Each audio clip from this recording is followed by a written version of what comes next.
Qutadg'u bilik. Yusuf Xos Hojib. 3. To'rt sahobining madhisi aytiladi. Uning ko'rib ovunadigan to'rt hamrohi bor edi. Bular payg'ambarning birga turadigan maslahatchilari edi. Ularning ikkisi qaynotisi, ikkisi kuyovli.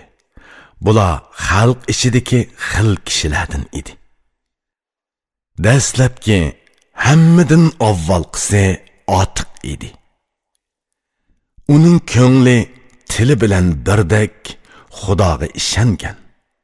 U mol dunyosi, teni va jinini fido qildi.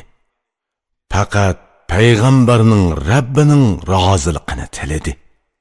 Uningdan keyingisi Faruq kishilarning xili edi.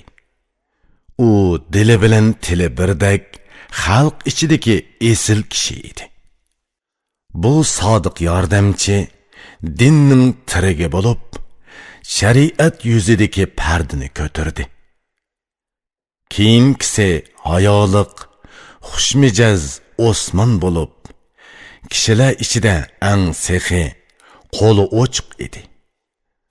U borliqini, meli va jinini fido qildi. Payg'ambar uningga 2 qizini berdi. Buningdan keyingi tanlang'ini Ali bo'lib, u botur, jasur, yuraklik, ahli to'liq edi. Uning qo'li ochiq, qalbi sop, bilimlik, e'tiqodman, nomi ulug' edi. Bular din va shariatning asosi edi. Ular kofir va munofiqlarning yukini ko'tardi. Bu 4 hamroh men uchun tabiatning 4 asosidek tuyuladi. 4 asos muvofiqlashsa haqiqiy tiriklik bo'ladi.